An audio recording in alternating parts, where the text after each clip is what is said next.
and welcome back to my YouTube channel. My name is Keegan. I'm the owner of FLOOFY Studios, a studio dog photography company in Vancouver, BC. If you have not already, check us out on Instagram. Our pictures are hella cute because they're all of dogs, so just do it. Anyways, today I'm going to be sharing my top tips on how to start taking better photos of your pets indoors. So I did this video kind of backwards. I took pictures of my dog first and filmed after, and I realized, wow, I have so many tips that I could share with you for indoor pet photography that I need to make this into more than one video. So today is part 1 of how to take better photos of your pets indoors. So if you stick around to the end, I'm going to be sharing some awesome tips as well as some very cute example photos of a little baby Sue. She's too embarrassed to show her face on camera today because she's wearing a cone.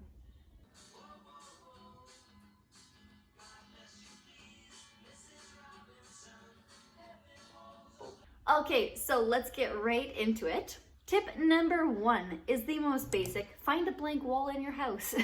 That is the easiest way to get a nice photo of your pet. It's simple, it's clean looking. Most people have a plain white wall in their house or colored, it doesn't really matter. Plain backdrop photos are obviously my favorite because that's my type of photography. I do most of my pet photography on backdrops, so that's kind of my deal. But obviously most people don't have backdrops at home, don't have a whole studio set up. Why would you? Conehead. So a blank wall works perfectly fine. If you want to get really into it, I made another video on DIY backdrops. I'll leave the link below here if you guys are interested. Check that out. But if you're not and you don't want to set it up, use a blank wall. My next tip is photograph your pet in their bed. I know it seems really obvious, but it's really great for a lot of different reasons. One, it's photographing your pet in their most comfortable environment. So you usually get a lot of really good sleepy pictures in there. They're really relaxed and comfortable and probably not moving around too much, which will make your job way easier. You can also place their bed, like mine down here, kind of in a very cutesy environment. So it makes the picture look even nicer.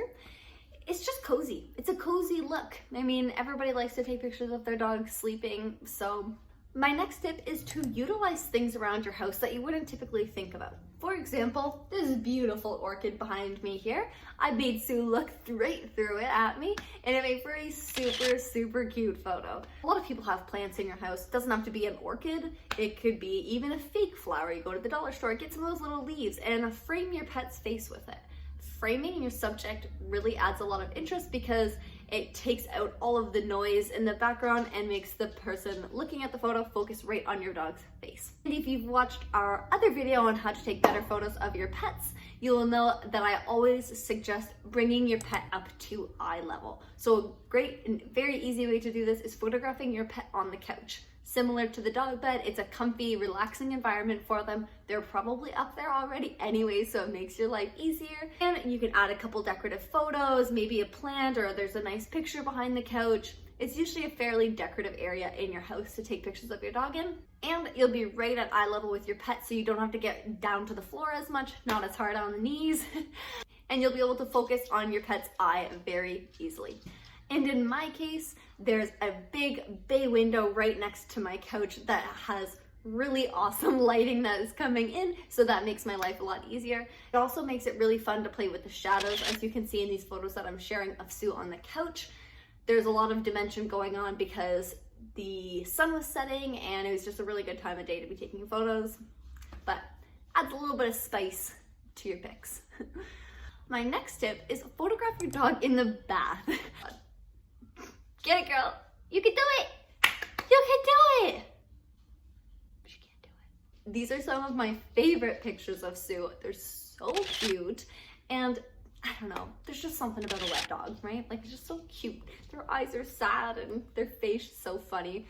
So anyways, give that a try. My last and final tip of this part 1, how to take better photos of your pets indoors, that looked like 11, is place your pet in a really random location. For example, the fireplace ledge, as the photo I put here. It's a super small, not a place she sits, not a place I would ever actually place her, but it makes for a really cool photo. Because the thing about photography is that the more bizarre view of the photo or angle or whatever you're taking a picture of that somebody themselves wouldn't naturally think that would be a great picture, usually make for the best pictures because they're the most interesting and most eye-catching. So for example, if you have a pet sitting in front of a blank wall, like, oh yeah, cute picture.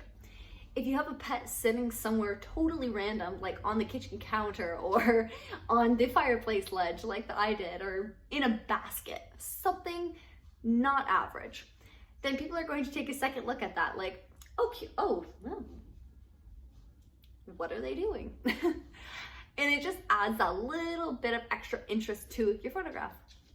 So that's it for today's indoor photography pet tips. And I will be making a part 2 of this video because I have tons and tons of indoor pet photography tips. I realized today that I just love taking pictures indoors more than outdoors, which is so bizarre because most people are opposite, right, girl? But yeah, I love it so much. I guess that's how I got into studio photography. Anyways, hope you guys liked this video. If you did, make sure to hit that thumbs up button as well as subscribe and leave a comment down below. Do you try any of these with your pets at home? Are you digging these videos? Are you not? Let me know. And I'll see you guys next week. Peace.